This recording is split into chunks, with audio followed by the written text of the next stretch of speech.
ഗുരുഭ്യോ നമ. ഹരി ഓം. സംസ്കൃത ഭാഷാ സഹായിയുടെ 99ാമത്തെ ക്ലാസ്സിലേക്ക് എല്ലാവർക്കും സ്വാഗതം. വ്യഞ്ജനസന്ധിയിൽ നമ്മൾ 2 പഠിച്ചു കഴിഞ്ഞു അല്ലേ? അടുത്ത 3ാമത്തെ സന്ധിയാണ്. 3ാമത്തെ നോക്കിക്കോളൂ, ശ്ചുത്വസന്ധി. ശ്ചുത്വ നിയമം അല്ലെങ്കിൽ ശ്ചുത്വസന്ധി അതെന്താണെന്ന് നോക്കാം.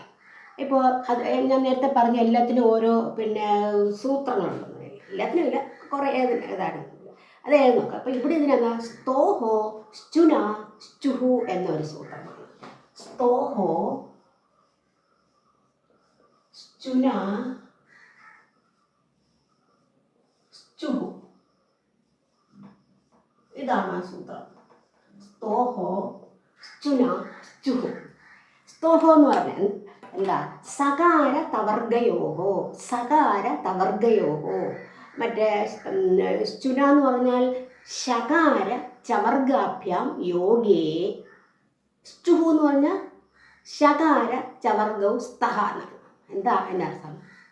സ്തോഹോ സകാര തവർഗയോഹോ. സകാര തവർഗം എന്ന് പറഞ്ഞാൽ സകാര തവർഗം എന്ന് പറഞ്ഞാൽ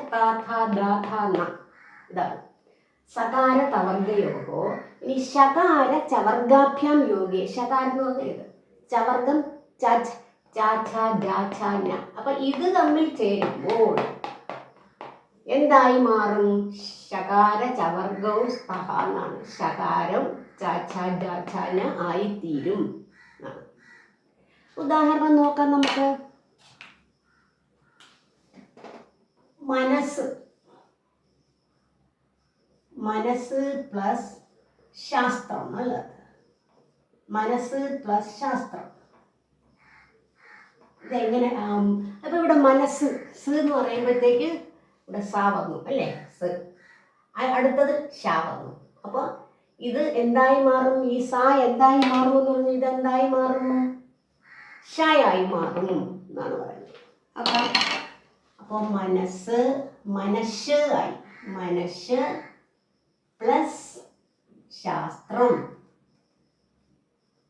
മനസ്സ് പ്ലസ് ശാസ്ത്രം ചേർത്ത് പറയുമ്പോൾ മനഃശാസ്ത്രം, മനഃശാസ്ത്രം എന്നായി. അല്ല, മനഃശാസ്ത്രം എന്നായി. ഇനി വേറൊന്ന് നോക്കിക്കോളൂ. അതുപോലെ തന്നെ വേറൊന്ന്, മനസ്സ് പ്ലസ് ശാന്തി. മനസ്സ് പ്ലസ് ശാന്തി. ഇവിടെ സ് വന്നു അല്ലേ? സ്ക്ക് ശേഷം എന്ത്? ഷ വന്നില്ലേ? അപ്പൊ സ് എന്തായി മാറും? ഷായിട്ട് മാറും. മനസ്സ്, മനസ്സ് പ്ലസ് ശാന്തി. മനസ്സ് പ്ലസ് ശാന്തി ചേർത്ത് പറയുമ്പോൾ മനഃശാന്തി, മനഃശാന്തി എന്നായി. ഇനി വേറൊന്ന് അതുപോലെ തന്നെ, ഹരിസ് പ്ലസ് ശേതേ. ഹരിസ് പ്ലസ് ശേതേ, അവിടെ അങ്ങനെയല്ലേ വന്നിരിക്കുന്നത്. അപ്പൊ സ് വന്ന് സ്ക്ക് ശേഷം ഷ വന്നാൽ ഈ സ് എന്തായി വരും? ഷായി മാറും. ഹരിശേതേ. ഹരിഷ് പ്ലസ് ശേതേ ചേർത്ത് പറയുമ്പോൾ ഹരിശേതേ. 2 ഷായുണ്ട്. ഹരിശേതേ, ഹരിശേതേ എന്നായി. അത് മനസ്സിലായില്ലേ? ഇനി ഇതാ തത്. തത് പ്ലസ് ചായാണ്. തത് പ്ലസ് ചായ. ഇവിടെ താ വന്നു അല്ലേ? താ പിന്നെ ചാ വന്നു. അപ്പോൾ ഈ തായും ചായും ചേർന്നു. അപ്പൊ ഈ താ എന്തായി മാറും? ഈ ചായായിട്ട് തന്നെ മാറണം അല്ലേ? എങ്ങനെ വരും? തച്ച്. അപ്പൊ ഇത് ചായായി പ്ലസ് ച ചേർത്ത് പറയുമ്പോൾ 2 ച വന്നില്ലേ? തച്ച. തച്ച. തത് പ്ലസ് ച, തച്ച. അതുപോലെ സത് പ്ലസ് ജനഹ. അതുപോലെ സത് ഇവിടെ ഡായാണ്, ദകാരം ദ. പിന്നെ ജ വന്നു. അപ്പൊ ദാക്ക് ശേഷം ജ വന്നപ്പോൾ ജായ തന്നെയായി മാറുന്നു. നോക്കിക്കോളൂ. സത് സജ് പ്ലസ് ഇതാ ജായായി പ്ലസ് ജനഹ. ചേർത്ത് പറയുമ്പോൾ സജ്ജനഹ. സജ്ജനഹ എന്നായി. അതുപോലെ ഇതുപോലെ സത് പ്ലസ് ചരിതം ഇതുപോലെ തന്നെയാണ്. ഇവിടെ സത്ത് എന്തായി മാറും? സജ് ആയി. സജ് പ്ലസ് ചരിതം ചേർത്ത് പറഞ്ഞപ്പോൾ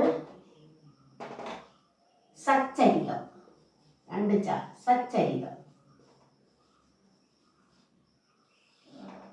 സച്ചരിതം എന്നായി. അടുത്ത ഉത് പ്ലസ് ചാരണം. അവിടെയും അതുപോലെ തന്നെ ഉത് പ്ലസ് ചാരണം ഉജ് ചായായി. ഉജ് പ്ലസ് ചാരണം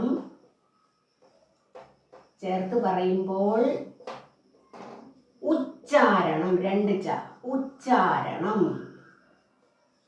ഇവിടെയെല്ലാം എന്താണ്? ചുത്വ നിയമമാണ്. അടുത്ത ഉത് പ്ലസ് ജ്വലഹ. അവിടെ അതല്ല ഉത് ദാ വന്നു. ഉത് ദാ വന്ന ജായുമായിട്ട് ചേർന്നപ്പോൾ എന്ത് ചേർന്ന്? ജായായി മാറും. അപ്പോൾ ദ് ജ ആയി. ഉജ് ആയി. ഉജ് പ്ലസ് ജ്വലഹ ചേർത്ത് പറയുമ്പോൾ എങ്ങനെയാവും? ഉജ്വലഹ. 2 ജായുണ്ട് അവിടെ. ഉജ്വലഹ എന്നായി. അടുത്ത് നോക്കിയോളൂ. രാജൻ പ്ലസ് ജയഹ. അവിടെ രാജൻ ഞാൻ വന്നു. രാജൻ ആ വന്നു. പിന്നെ ജയ ജ വന്നു.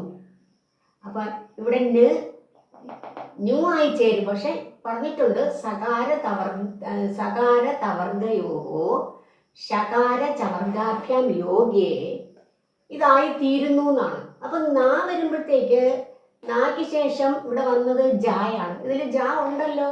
ഇവിടെ ജാ ഉണ്ട്. പക്ഷേ ഇത് മാറുന്നത് എങ്ങനെയാണ്? ഇപ്പുറത്ത് വരുന്നത്. അതായത് ഇത് നേരെ ഏതാണോ വരുന്നത് അതാണ് ആകുന്നത്. കഴിഞ്ഞ ക്ലാസ്സിലും അതേപോലെ വന്നു.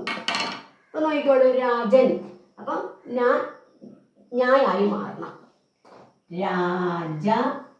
രാജന് പ്ലസ് ജയഹ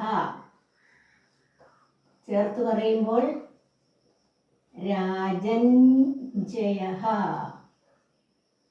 രാജൻ ജയഹ എന്നായി. രാജൻ ജയഹ. അടുത്തത് ശ്രീമാൻ പ്ലസ് ജയതി. അതും അതുപോലെ തന്നെ ജ. ശ്രീമാൻ പ്ലസ് ജയതി. അപ്പൊ എങ്ങനെ വരും? ശ്രീമാന് പ്ലസ് ജയതി ചേർത്ത് പറയുമ്പോൾ ശ്രീമാൻ ജയതി. ശ്രീമാൻ ജയതി എന്നായി. മനസ്സിലായില്ലേ? അപ്പൊ ഇതുപോലെയാണ് മാറ്റങ്ങൾ വരുന്നത്. അപ്പോൾ ശുദ്ധസന്ധി എന്ന് പറയുമ്പോൾ സകാര തവർഗയോഹോ ശകാര ചവർഗാഭ്യം യോഗേ. അതുപോലെ യോഗം കൊണ്ട് ശകാര ചവർഗോ സ്തഹ എന്നാണ്. ഇതാണ് അതിൻ്റെ നിയമം. അതായത് സകാര തവർഗം എന്ന് പറഞ്ഞാൽ സകാരവും തവർഗം എന്ന് പറയുമ്പോൾ തഥ ദഥ ന. പിന്നെ ശകാര ചവർഗാഭ്യം എന്ന് പറയുമ്പോൾ ശകാര ഇത് ചവർഗം ഇതുമായി ചേരുമ്പോൾ ശകാര ചവർഗവും സ്പഹ എന്നാണ്. ശകാര ചവർഗം ചാച്ച ആയി തീരും. ഇത്രയും ഓർത്തിരുന്നാൽ മതി. അപ്പോൾ ശുദ്ധ സന്ധി പഠിച്ചു കഴിഞ്ഞു. 3 സന്ധിയായി.